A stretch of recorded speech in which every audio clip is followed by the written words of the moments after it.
Welcome to Flawsome Talk with Kjersti Flaa. I'm here in studio, not Floss, it's Andy. How cool is this?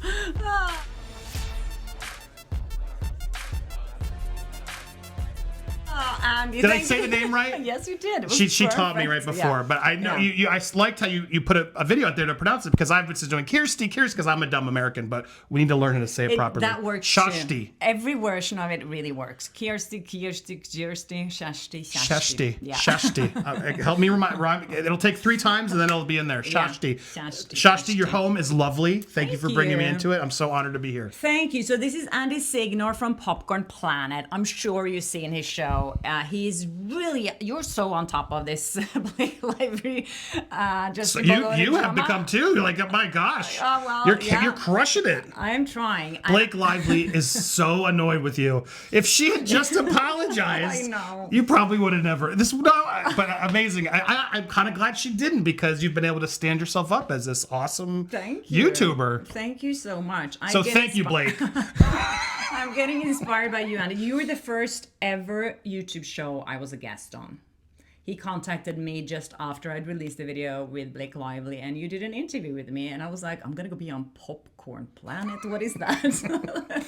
But I decided to do it, and I'm so glad I did. Yeah. And now I'm following his coverage on this every single day. You're so on top of things. I'm always like, oh, damn it. It's not a competition. No, it's not. It is weird though because we have a group of sleuths, and some of them get all like angry. I don't even get.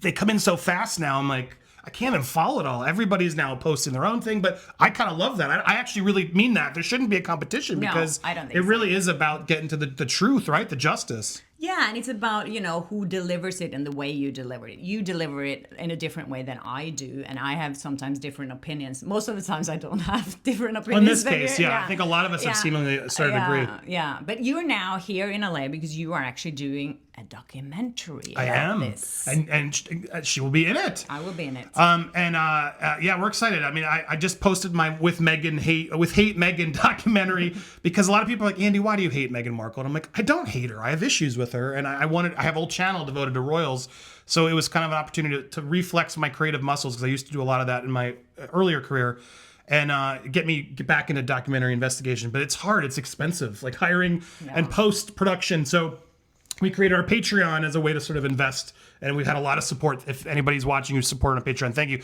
Those funds and Patreon are helping me sort of fund my researchers, my producers who you've talked to, and helping me get this project off the ground. And now we're doing a Blake Lively one, which I'm very excited about. We have some really good gets I haven't revealed yet, so stay tuned. And your coverage of the Johnny Depp Amber Heard trial, that's what really made your channel go to another level, wasn't it? Yeah, and I wish I'd made a documentary during that phase because I see it happening now where they're rewriting the history and they're trying to play because who's going to go watch hours and hours and hours of that trial again?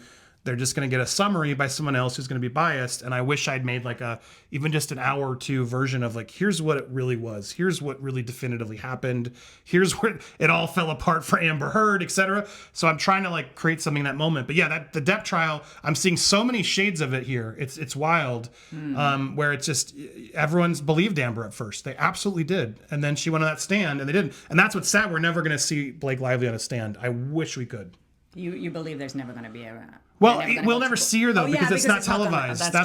She may go to the stand, but we won't ever get to watch it. We'll have the media tell us, and that's just, I don't know why every courtroom should be televised. Unless they subpoena me, though, and I have to be there. Yeah, we were talking about that on our video. Are you nervous? I was just on Popcorn Planet with Andy, and we talked about it because he's asked me if I ever get subpoenaed, what I would do. I don't know if I can say no.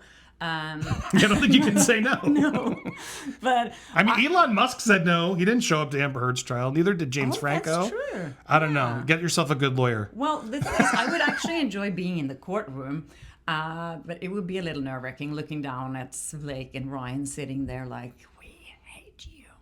I think they hate me at this point. Well, but I want to ask you that because if they had just apologized, like Anne Hathaway amazingly did, do you think this would have gone differently? Do you think that really was a catalyst where they turned it the wrong direction? Yeah, I think so. Because it would have shown a different side of her. Throughout this whole process now, we've never seen her show any kind of take responsibility for anything she's done or ever been remorseful of anything, ever apologizing, even though after, you know, all the criticism she got from the tone deaf promo tour, she never said anything about it. You know what's really depressing about that too? She did apologize. Do you know who she apologized to right before you? Catherine, Princess. There she did, because the Catherine. heat, I guess, was different, or I don't know why did she do it then? She was a princess. I'm not. Yeah, I guess. She looked really bad then too, but still, she clearly can apologize. Yeah, she's capable of it. But she would not apologize, and I find that despicable. Yeah.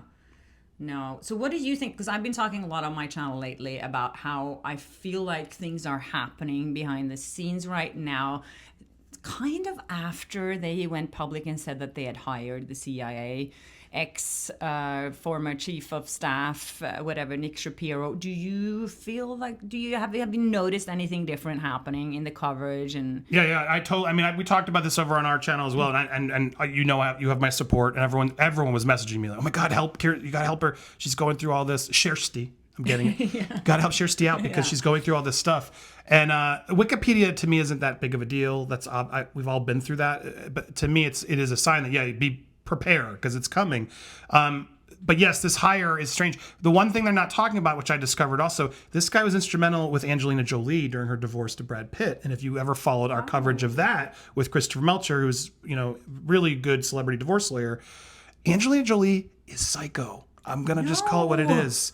Really? In that divorce, her. She could not let go. She did some really dark and things. Now, some will come at me, Andy, but Brad did that with the kids. Maybe I wasn't in the plane. I don't know. All I know is, for the sake of the kids, it took 11 years for them to move on. And she brought the winery in, which is such a petty and bitter way to bring involved. So she got very vindictive. And I learned this through a divorce lawyer who does a lot of celebrity work. Like, Angelina does not look good in this at all. Like, and he's very like unbiased and fair.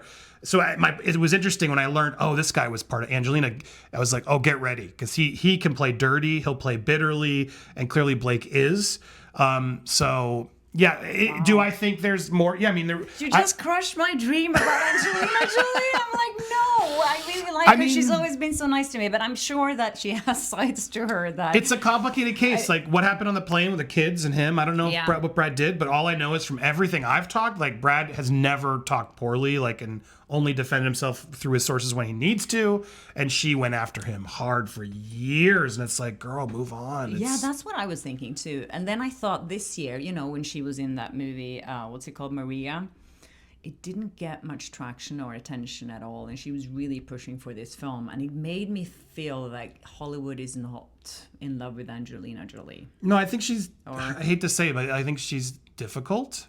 And that can spread for actors too. A lot of actors can be difficult. I don't mean to be that like women. Like, I hate to seem like I'm always bashing celebrity women. I'm not, but I think that's the sense around where it's like, ooh, okay. And I don't know. She had a very good team though that didn't really. There wasn't a whole anti-Angelina movement. I didn't even really want to go there. She's a strong fan base, so I think she did it better, which is just a sign to say get ready, because clearly Blake's brought in somebody who's. You know, Angelina might not be the nicest person, but you guys aren't talking about that, are you? So he's clearly doing his job well. Yeah.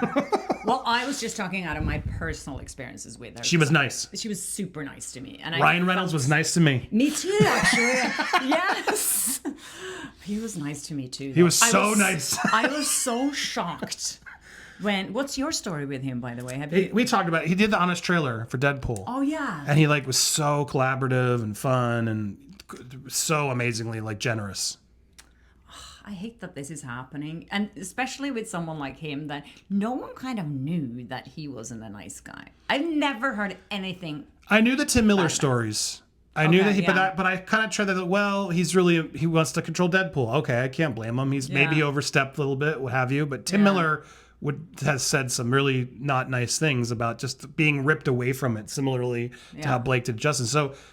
That's the sad part. You know what? You just had me, and I'm going to talk about this in the documentary. One of the things that really bothered me about Ryan and all the things that we read was the way he weaponized his own kids to make Justin feel more.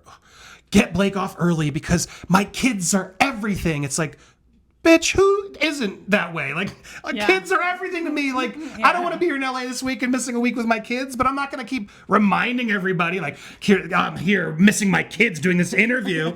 And the way Ryan sort of shoved that at him is really stayed with me in a way. It was so manipulative that he clearly has that in him. I just think, you know what I'm saying? Like, why even And say of that out course- loud? And also because Justin Baldoni has 2 little kids too. So it's not like it's only him who has a family. Right, it's that entitlement. It's that sort of like, we're more important, and yeah, Marvel and you have to move everything around so I can go home and see my kids. It's like, dude, your whole crew has kids, and they're working way long. They don't get to see your kids. You can kill us or win us over with, I don't know. There's a side of him that I'm really sad to see, is what I'll say. So am I surprised? Yes. Am I sad? Yes. Do I keep hoping he's just defending his wife and that's all it is? Yes, but I don't know, man. But I always thought it's hard for me to imagine being with someone like Blake and being like a person that's, I don't know, because the way she's been acting with others, you know, if I have met people recently that I see acting like that in front of others, being rude to like either like a waitress or someone that they feel are below them, however it is, I just feel like, oh, when you're that person, how can you be with that person and not be a little bit like that yourself? Do you know what I'm trying to say? Well, here? we have 4 kids with them, and then it sort of Yeah, exactly. forgives a lot, I think. I know. Oh my gosh. It is sad, though. It is sad. There's so much sadness here today. But it's not dying down, clearly. I don't think either of them are going to give No. up. I think we're going to see this for a while. There's a part of me that wish they could just shake hands and move on, but I think too many of you are invested. Do you want this story to end? Like, do you want the story to end? That's the question. I don't know. Yeah. Well, we will actually. I'm going to go and shoot this with you, the documentary on This weekend, yeah. I think Friday or Saturday. So that's going to be very interesting. When is it coming out? Do you have State TBD. I mean, I think we might even have to do I want to get something out before trial and sooner. So this will be sort of this phase of things is what I'm trying to put it together. And then maybe we do a follow-up and success. We'll see. But check it out on Patreon and make sure you subscribe here to all the amazing stuff Kjersti is doing. Yeah, thank you so much. And I'm going to remind you guys when it's coming out so you can go and check it out as well. Thank you, Popcorn Planet, Andy, for being here. I'm honored. Am I the first official guest in here, aside from your husband? Yeah, Magnus and Oscar's been in here. Oscar is the cutest. Oscar! Hey, hello! What do you think of Blake Lively, Oscar? Tell us the truth. He thinks she sometimes can be rude to reporters. Oh, you're so much cuter than Dogpool. Oh, yes, hello. Actually, that's so true. He's a lot cuter than Dogpool. Oh, right, Oscar. So glad you don't belong to Nice Pool. Yeah. All right, guys. Thank you so much for watching. And yes, if you haven't subscribed yet, please do. And jump over to Popcorn Planet to watch the other half of this interview where we talk about a lot of really interesting things. So yeah, thank you, Andy. Thank you. Always a pleasure. Hit the subscribe. Yay.